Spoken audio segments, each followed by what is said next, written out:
Buenos días. Como es costumbre, cada 3 meses presentamos el reporte de inflación.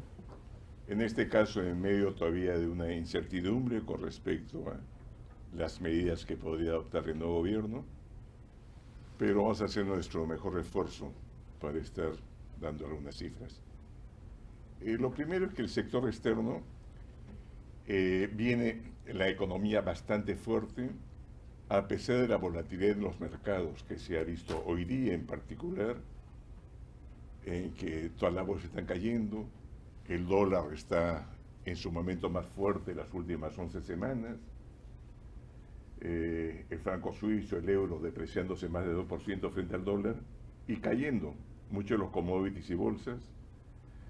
Esto responde no solo a la reunión del Comité de Operaciones Monetarias de la Reserva Federal de Estados Unidos el miércoles, sino también declaraciones del presidente del Federal Reserve de St. Louis, Bullard, que dijo que la discusión sobre el tape, el retiro del estímulo monetario, está comenzando. Pero eso no es mala noticia, es un reconocimiento que el crecimiento norteamericano viene tan fuerte que puede desatarse presiones inflacionarias. Y esta remoción no va a ser inmediata. El discurso que dio el presidente del FED el miércoles mencionó claramente que es una cosa muy paulatina y todavía no se espera realmente que sea ni este año ni el próximo, y a pesar de los puntos que hay en el 2023, incluso el 2023 probablemente no se dé, o no necesariamente se dé. Dicho esto, hemos, como he mencionado, aumentado la proyección de crecimiento de las economías desarrolladas. Estados Unidos estamos ahora proyectando que crece 6.7%. Hay que recordar que hay varios bancos de inversión que proyectan que Estados Unidos crecería más de 7% este año. Y tenemos que, en el caso del resto de países desarrollados, el Reino Unido también tiene una mejora, Canadá tiene una mejora, y en general podemos decir que el mundo viene siendo más optimista con respecto al crecimiento de este año. También se ha elevado la proyección del crecimiento el próximo año para el mundo, y esas en principio son buenas noticias para el Perú. Es algo que podemos aprovechar, los vientos estarían a favor de un mayor crecimiento peruano en principio. Continúa, por favor. Y la recuperación ha sido más rápida que la que se observó en otros países. Ahí vemos como el cuarto trimestre nuestra caída ya era menor que la que se tenía en los principales países europeos, e incluso nuestra caída ya era menor que varios de los países de la región. Y el primer trimestre, la performance de Perú ha sido bastante mejor que la de cualquier país europeo, los grandes, o de nuestros padres en la región. Hemos crecido 3,8, mientras en la región estaban creciendo a tasas menores, o incluso en algunos países como México, en una contracción con respecto al 2020. Continúo, por favor. Lo que sí hemos visto es que esta recuperación, que era muy fuerte el cuarto trimestre y al comienzo de este año, se ha ralentizado algo.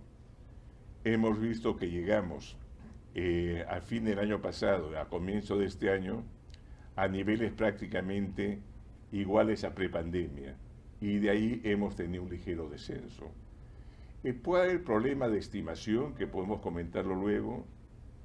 Hay algunos sectores en que la evolución no es consistente, con indicadores como comprobante pago de tarjeta, etcétera. Sectores como comercio y servicio, tanto en marzo como en abril. Pero bueno, es al INEI al que corresponde la corrección de estas cifras. Probablemente estos errores se deban a las consecuencias de la pandemia. Son encuestas, y durante la pandemia, tanto en marzo como en abril, el número de empresas que contestó ha sido menor, y se está comparando las mismas empresas para hacer el cálculo. Pero bueno, es algo que le corresponde al INEI en todo caso, pero lo que menciono no es consistente con dos indicadores que hay de los sectores, por lo que si hay un sesgo a corrección del crecimiento del PIB, probablemente sea el alza. Continuemos, perdón. Ahí puede verse claramente lo que mencionaba, tomando como base el mes donde no hubo cuarentena, que era febrero de 2020, Perú ya alcanzó en diciembre ese nivel, lo mantuvo en enero de 2021 y ha comenzado a descender desde febrero y con más fuerza en marzo y abril. Creemos que parte pues estos sesgos que hemos comentado, pero lo otro que no podemos dejar de mencionar es que la incertidumbre política ciertamente ha estado teniendo un efecto en cuanto a decisiones de consumo y de inversión. Continuamos, por favor. Los términos de intercambio vienen siendo bastante favorables, si bien ahora había una corrección importante en el precio de los commodities, podemos ver que estamos en un periodo sostenido, esperado, de crecimiento de los precios, que si juntamos 2019 a 2022, sería un crecimiento de 25,6%. Y eso también es un viento a favor del crecimiento. A pesar de la caída que estamos viendo el 10 de mayo del cobre, que veremos un momento, todavía los precios se mantienen muy por encima de los históricos, como veremos en un momento. Continuamos, por favor. Los términos de intercambio están siendo los más altos de los últimos 20 años. Habría que verlo con la corrección de hoy día, que no está incorporada. Pero continuemos. Y aquí pueden ver el precio del cobre. El precio del cobre llegó a 4.86 el 10 de mayo y actualmente se encuentra casi 10% por debajo. En este momento el precio del cobre, al menos hasta hace 20 minutos, estaba en 4.17. Es decir, hay una corrección importante, pero aún así se mantiene encima del promedio que ha tenido la libra de cobre entre 2011 y 2020, que es de $3 la libra. Lo cierto es que no se ha corregido solo el cobre, se han corregido muchos commodities. Esto no significa que los vientos no estén a favor, sino tal vez sean un poco menos fuertes, simplemente. Continuemos.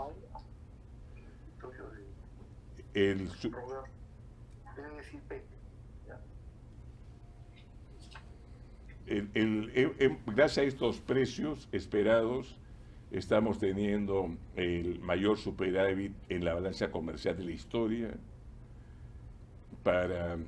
Estamos esperando ahora para este año un superávit de casi 17.000 millones de dólares, 16.630, y para el próximo año casi 20.000 millones de dólares, 19.741 millones.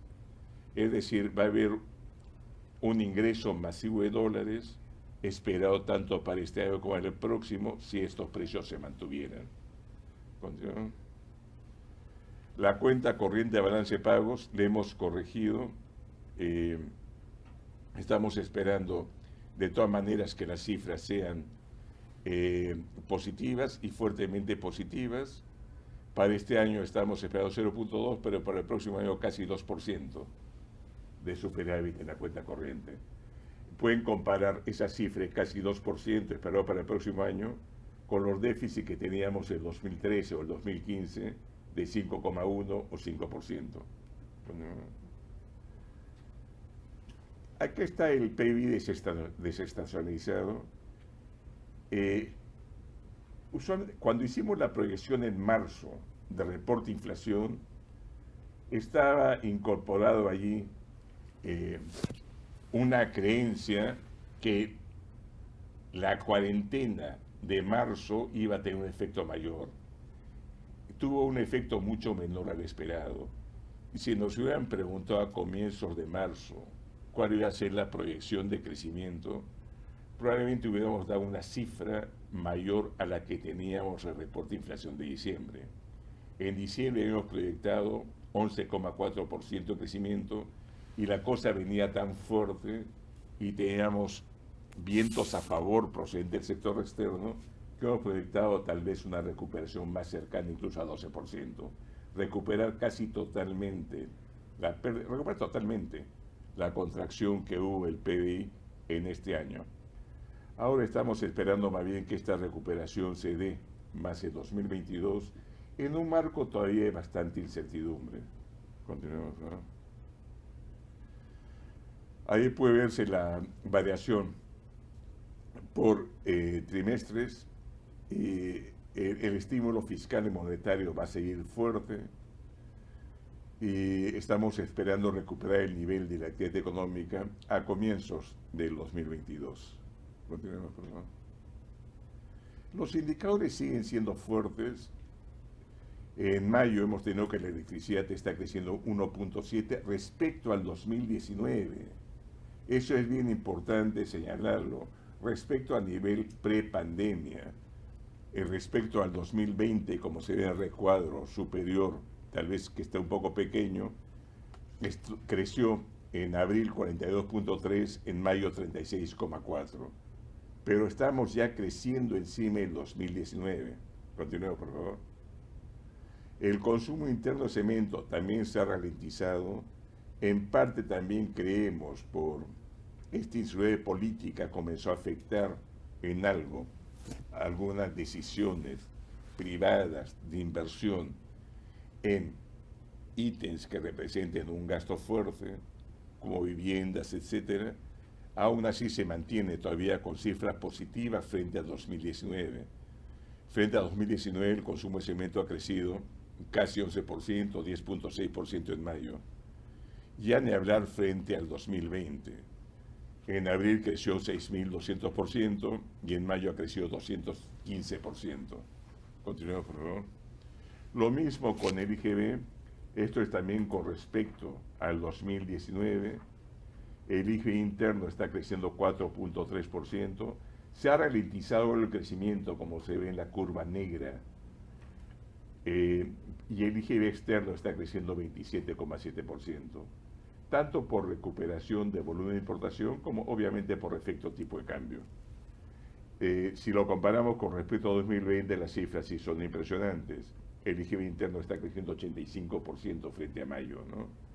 Pero esto es una señal que todos los indicadores, y lo mencioné antes, apuntan a que la recuperación en sectores incluso como comercio y servicio parece haber sido más fuerte de lo que parece mostrar las cifras oficiales, y responde a estos problemas con encuestas que ha habido durante la pandemia, pues es algo que le corresponde, como mencioné, al INEGI en todo caso, ¿no? Continuemos.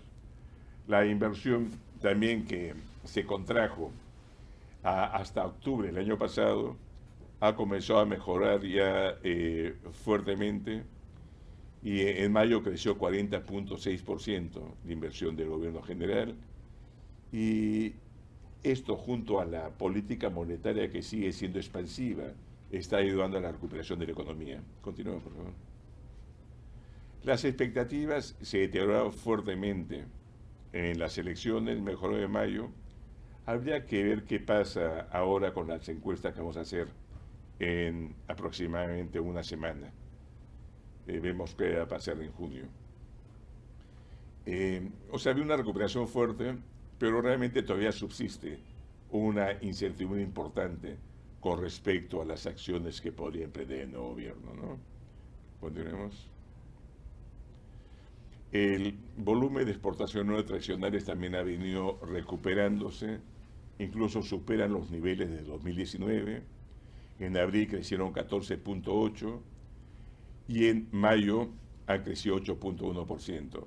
Obviamente, frente a 2020, las tasas de crecimiento son enormes porque tanto abril como mayo fueron meses de cuarentena. Recordemos, como he comentado antes, una de las cuarentenas más estrictas que se observó en el mundo, una de las cuarentenas más rígidas que se aplicaron. El volumen de importación de capital venía también con fuerza frente al 2019. En febrero creció más de 15%, en marzo creció casi 25%, en abril casi 14%, en mayo ya está creciendo solo 1,2%. Pero esto es frente al 2019. Frente a 2020, obviamente, los crecimientos, como parece el recuadro inferior, son el caso de mayo 83.4%, ¿no? Hemos mantenido la proyección que teníamos en marzo En gran medida porque todavía tenemos mucha incertidumbre con respecto a las medidas de política económica que se pueden tomar. El impulso que se tiene hasta ahora es fuerte y creemos que eso va a permitir que el crecimiento sea próximo al que estimábamos en marzo, cercano a 10,7%. Pero obviamente va a depender de las medidas y la confianza que transmita el nuevo gobierno. Los cambios acá son bastante pequeños. Hemos corregido básicamente las cifras en función a lo ya observado. El caso de minería metálica, antes teníamos 11% de crecimiento, ahora tenemos 11,4%. Y en lo demás básicamente se mantiene igual. Y para el 2022 hemos mantenido básicamente las mismas cifras, pero repito, estamos realmente haciendo estas proyecciones todavía con un velo de ignorancia con respecto al accionar y a la reacción que tiene la economía a las medidas que podría tomar el nuevo gobierno. Continuemos. Lo mismo pasa con respecto a la demanda interna y el Producto Bruto Interno. Hemos elevado algo el crecimiento de la demanda interna, básicamente en función a datos que hemos observado, en particular de consumo público, y hemos reducido algo de exportaciones también en función a lo observado. Antes esperábamos un crecimiento de 13,9 real, ahora sería 13,5, pero básicamente las cifras no son tan distintas. Continuemos, por favor. La recuperación de empleo formal viene dándose, si bien todavía estamos debajo de los niveles prepandemia. Podemos ver frente al mismo mes de 2019, el empleo formal ha caído ya 1,6%, que está incluyendo el público. Si tomamos solo el privado, la caída es de 4,8% frente al 2019. Si vemos realmente las cifras que teníamos en mayo está cayendo 12,1%, ahora está cayendo prácticamente la tercera parte de la caída. Si vemos acá el número absoluto de puestos de trabajo formal, podemos ver que frente a enero de 2020, pongamos, o febrero, bueno, empezamos enero de 2020, había 5.276 puestos de trabajo formal, ahora hay 5.177, o sea, una cifra muy cercana. Se ha recuperado casi totalmente el empleo formal en números absolutos, si bien obviamente en sectores distintos. Hay sectores como construcción, que absorben una buena cantidad de mano de obra, hay sectores como servicios, que todos están sufriendo. Esta referencia que aparece en la prensa financiera muchas veces, recuperación en K, es un poco lo que hemos estado viendo.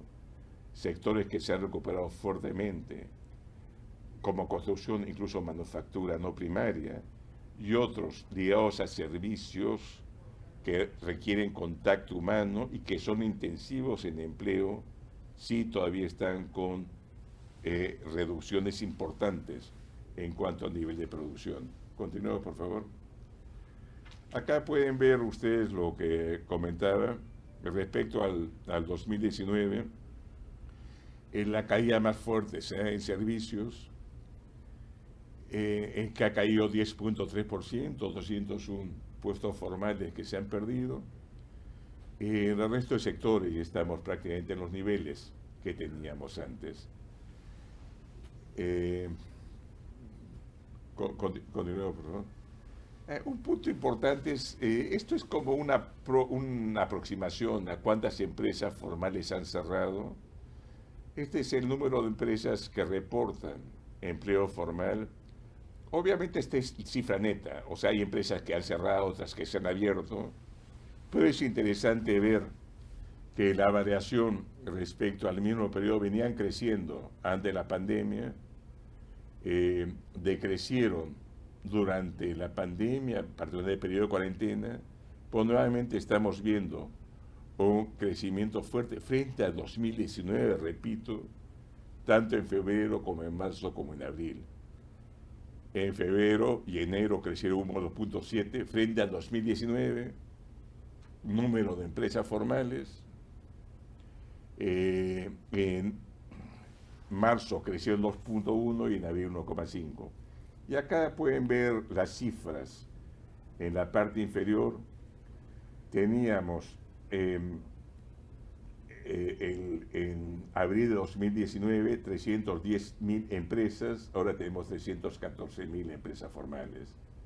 Es decir, es cierto que muchas empresas han cerrado formales, pero se han abierto también otras, y en términos absolutos ya tenemos más empresas formales que antes. Continuemos. Lo que es importante es que tal vez si algunas empresas formales aparentemente tenían algunos empleos informales, eso sí parece haberse perdido. Y eso es difícil calcularlo porque son informales precisamente, ¿no?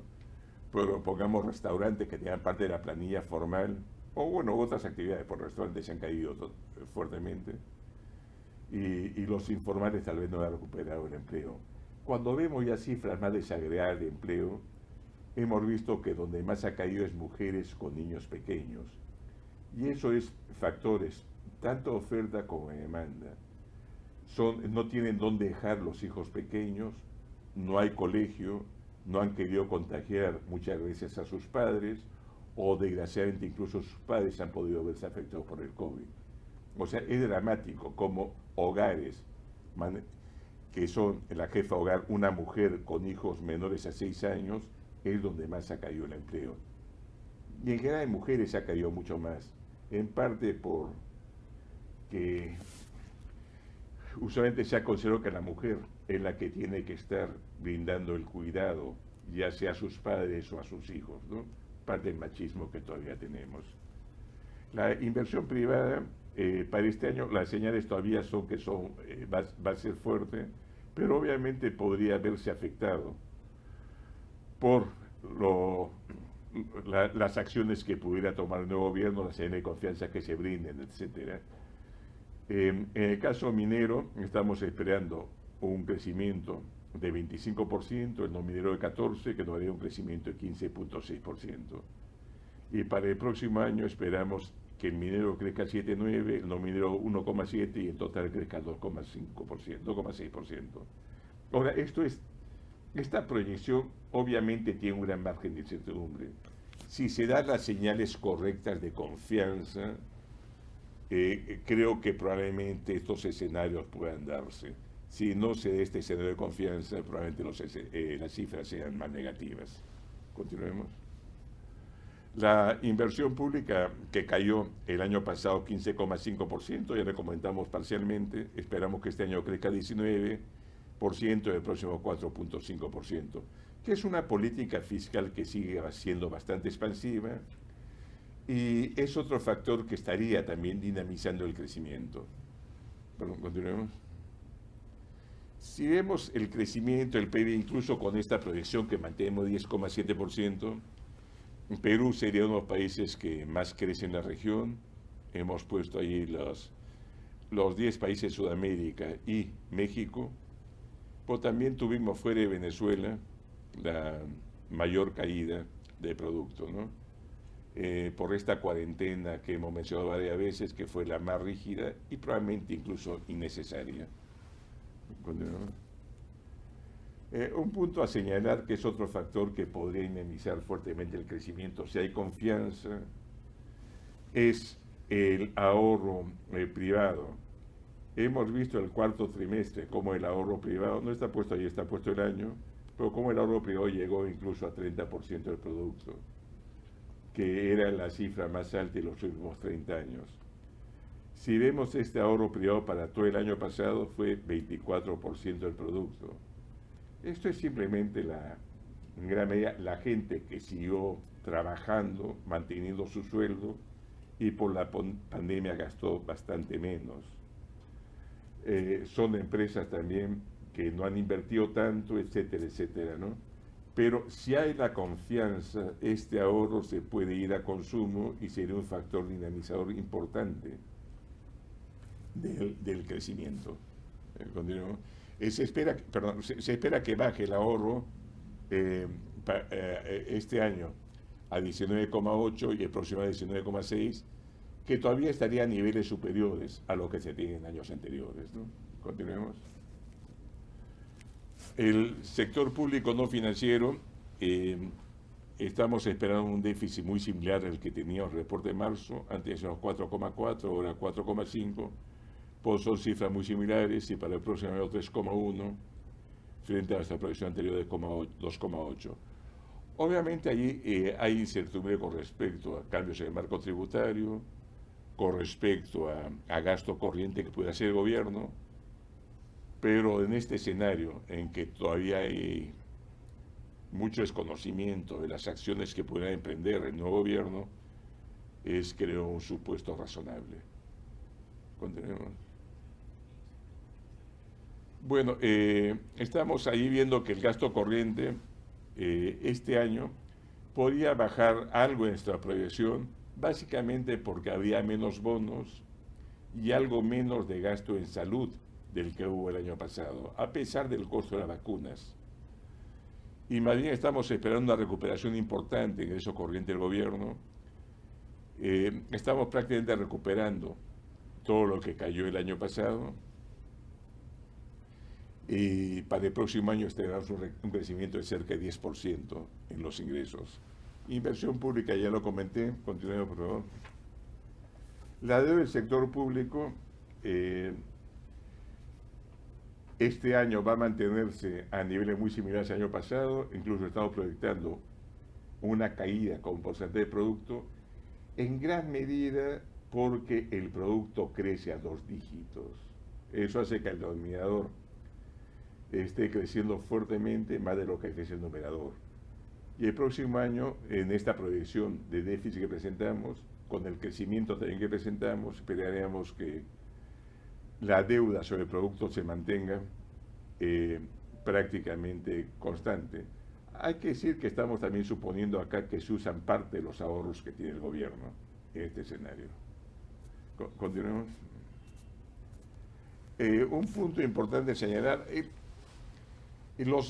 ha habido mucha confianza en la solvencia del país y en mayo de 2013, 61% de los bonos en soles a largo plazo está en manos de extranjeros. Eso cayó como efecto del TEIP en 2013, 2015, 2016, fue recuperándose y llegó en momentos más recientes a 55% del total de bonos está en manos de extranjeros. Ahora nuevamente ha caído a niveles cercanos al 45%. Es decir, en este ambiente de incertidumbre que comienza con fuerza este noviembre, hubo el periodo de marzo-abril del año pasado, en que más bien había temor con respecto a todos los mercados emergentes y el dinero se refugió en Estados Unidos en bonos. Pues después hemos visto, particularmente desde noviembre, en que hubo el cambio de presidente, y ahora con las elecciones, que los no residentes han estado teniendo un menor porcentaje de los bonos, y este caso tiene el 45%. Un punto simplemente a mencionar que tal vez sea importante: antes los que compraban a los no residentes, cuando querían vender y de esa forma caía el precio, aumentaba la tasa de interés, eran las FPs. Las FPs traían sus dólares de fuera, aprovechaban que el precio del bono estaba bajo, compraban de esa forma, tenía menor impacto del tipo de cambio y el precio de los bonos no se deterioraba tanto. Ahora las FPs tienen menos recursos, tienen salidas esperadas en los próximos meses y este factor estabilizador ya no está allí. Continuemos, por favor. La tasa de interés de referencia se mantiene bastante baja, en términos reales está negativa, dada la inflación que tenemos, la expectativa de inflación que tenemos. En principio, casi nuestro comunicado es que hasta no cambien claramente la situación, creemos que todavía se necesita por un tiempo una política monetaria expansiva y eso lo estaríamos manteniendo en principio. solo si cambiara el determinante de inflación por demanda es que cambiaríamos un poco esta tasa de referencia. Continuemos. Hemos no solo bajado la tasa de interés, sino también inyectado masivamente liquidez en el mercado. Liquidez que en parte ya se ha venido recogiendo conforme la evidencia reactiva, pero tenemos que frente a cualquier experiencia anterior de inyección de liquidez ha sido masiva, ha sido casi 8 veces lo que hemos hecho durante la crisis de 2008 y casi 2 veces el programa de dolarización. O sea, 2013, 2014 y 15 hasta febrero de 2016 había presión cambiaria fuerte. Y el Banco Central inició un programa de dolarización poniendo límites a los bancos. Pero el problema es que los depósitos están en dólares y queríamos que las colocaciones estén en soles. En ese proceso de dolarización, para que pudieran calzar, se han visto repos anteriores. Pero bueno, lo importante es para este periodo, hemos estado entre los bancos centrales más agresivos del mundo, no solo en reducción de tasa de interés, sino también inyección de liquidez. Continuemos. El crédito a empresas privadas, abril, todavía es uno de los más altos del mundo. Podemos ver ahí que superamos a casi todos los países. Brasil crece 16,1, China crece 10,9, Estados Unidos 3,9, países como Chile 2,2. O sea, hemos tenido una política bastante expansiva. Tenemos que las nuevas cifras, en un marco de incertidumbre, pueden estar menos dispuestos a prestar y también las empresas menos dispuestas a endeudarse. Es una cosa que tenemos que ir viendo cómo evoluciona el futuro. Hemos visto una corrección en los bonos soberanos, también ligados, si bien ha habido en toda la región, en parte por efecto también de Estados Unidos, en que los temores a una inflación mayor, una reacción del FED subiendo tasas, ha hecho que las tasas se elevaran, pero realmente la incertidumbre política ha hecho que en el caso peruano haya sido un poco mayor que en los otros países. Y podemos ver ahí a la línea roja, particularmente del periodo más reciente, estamos viendo que había una corrección importante de las tasas de interés. La diferencia que vemos en spread entre el precio al que quieren vender, al que quieren comprar, está bastante alto frente a cualquiera de los últimos 10 meses anteriores. Y en general estamos viendo que hay poca liquidez en este mercado. Continuemos. Un punto importante es que esta subida de tasa de interés de los bonos va a afectar a la larga la tasa de interés hipotecaria. Todavía no la ha afectado mucho, pero de mantenerse esta tendencia al alza, estaría incidiendo en el costo de los créditos hipotecarios a largo plazo. Y si tengo que un bono seguro del Tesoro a largo plazo comienza a subir su precio, a rendir mucho más, realmente va a impactar en no solo el costo de financiamiento de los bancos a largo plazo, sino también el deseo de prestar a esas tasas relativamente bajas ahora, ¿no? Pero pueden ver que el descenso ha sido marcado en las tasas hipotecarias, de 12,72 que había en 2001 a 5,88 en este momento. El crédito también se ha dolarizado fuertemente, a comienzo del siglo era casi 80%, y ahora estamos debajo del 20%. Un punto importante a señalar, la intervención cambiaria que hemos tenido este semestre ha sido la más alta en la historia, utilizando tanto derivados cambiarios como ventas spot. Hemos vendido el mercado spot 4.400 millones de dólares y hemos colocado en neto derivados cambiarios por 6.000 millones de dólares. En bruto sí hemos colocado una cantidad que se aproxima casi a los 10.000 millones. No solo eso, una cosa que no está acá, porque no lo considero estrictamente intervención cambiaria, pero sí tiene efecto cambiario, hemos dado repo de dólares a los bancos para que completen su encaje. Esto es importante porque si no los bancos hubieran tenido que comprar dólares con los soles que tienen para completar su encaje. Es decir, esa intervención también indirectamente ha hecho que la presión cambiaria sea algo menor. un punto a señalar que a diferencia de otros momentos, ahora tenemos una tasa sumamente baja, una tasa igual a la tasa de Estados Unidos. Y hemos mantenido una política monetaria bastante expansiva. O sea, este escenario de frenar la volatilidad se ha dado en un marco en que hay un montón de soles. Hemos mencionado antes cómo el ahorro privado, incluso históricamente, era sumamente alto, donde ha habido retiros de FPs que ha hecho que los depósitos en fondos mutuos, los depósitos en los bancos hayan crecido fuertemente. Es decir, es una condición en que había mucho más soles y una tasa más baja en soles frente a cualquier episodio anterior. Y aún así hemos tenido una cantidad relativamente controlada de intervención. Continúa, por favor. Pueden ver ahí el tipo de cambio. Nuestro tipo de cambio ahí es muy estable. Desde el 2000 teníamos básicamente, ante este periodo reciente de volatilidad, y voy a tomar noviembre simplemente el año pasado, nuestra depreciación era casi cero en 20 años. Ahora sí hemos tenido una depreciación mayor, pero aún así estamos debajo de los otros países. Y si vemos realmente lo que tenemos en lo que hay el año, nos hemos depreciado, nos hemos depreciado casi 8%, y frente a 2019 incluso tenemos una depreciación que es relativamente de 18%, que es alta frente a los otros países. Continuemos, por favor. La bolsa ha caído, en parte también por la incertidumbre, incluso con poco movimiento relativamente la bolsa ha estado cayendo, corrigiéndose fuertemente. Y menciono, ahí está puesto otros países, pero nuestra bolsa es muy minera. Entonces, con los precios altos de minerales, uno hubiera esperado más bien un crecimiento importante de la bolsa, como se venía produciendo hasta hace 2 meses. Continuemos.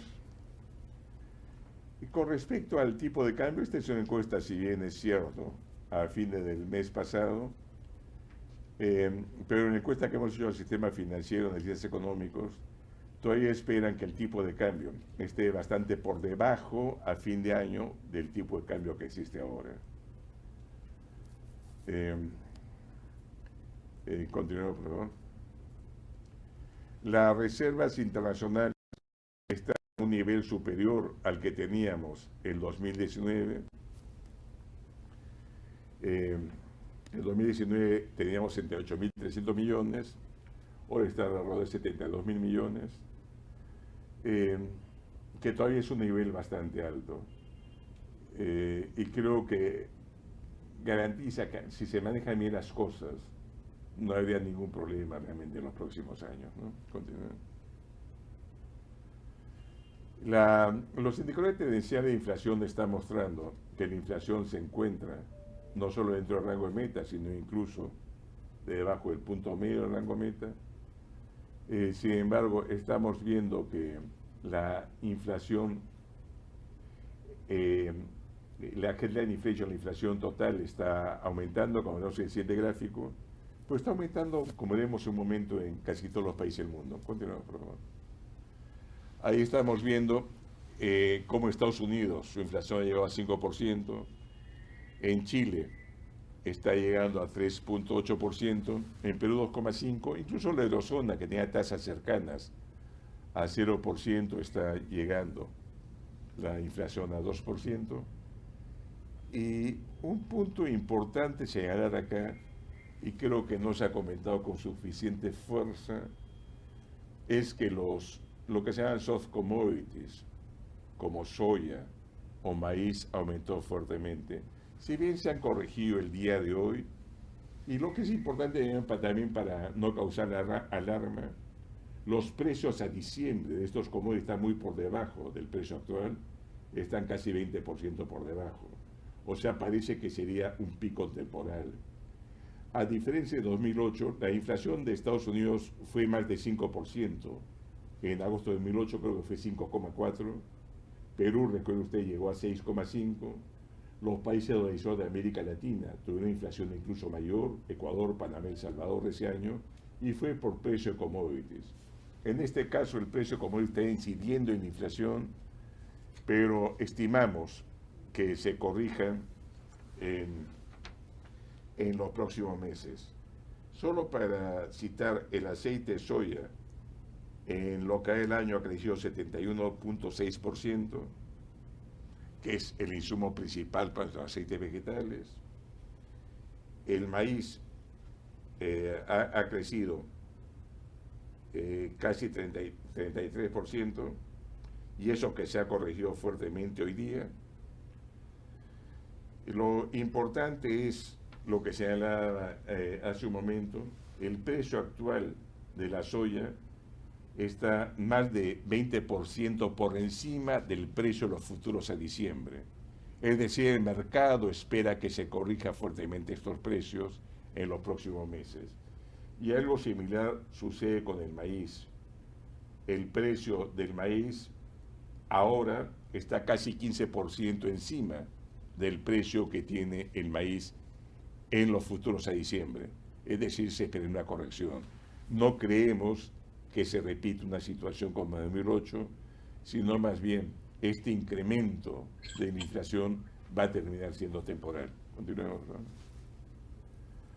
En la proyección de inflación estamos estimando, sí, que este año puede ubicarse en 3%, por efecto, lo que decía, efectos transitorios, en aumento de precios de combustibles, alimentos, y el tipo de cambio.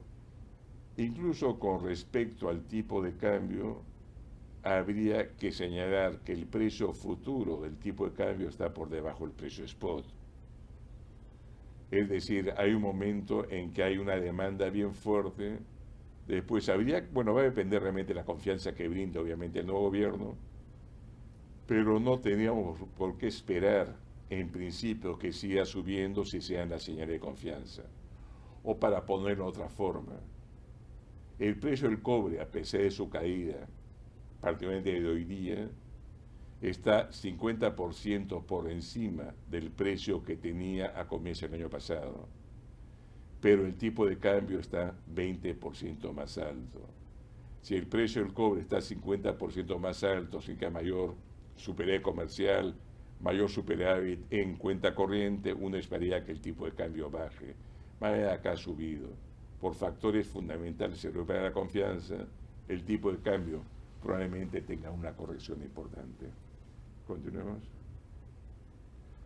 Bueno, los riesgos en inflación puede ser que la recuperación del gasto sea lo más lenta, si efectivamente no se recupera la confianza, y que lo que estamos viendo hoy día, y hemos visto hasta el miércoles, que el desorden de los mercados financieros pueda llevar realmente a presiones también sobre el tipo de cambio y otros activos financieros locales.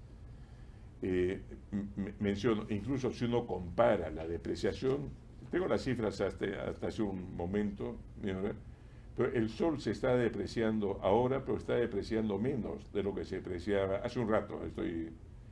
Depreciaba Colombia, o se depreciaba México, o se depreciaba Chile, y menos de lo que se depreciaba el euro o el franco suizo. O sea, muchas veces hay gente que cree que es un fenómeno completamente doméstico, que en gran medida ha sido en estos meses muy fuerte como de doméstico, pero también hay componentes internacionales.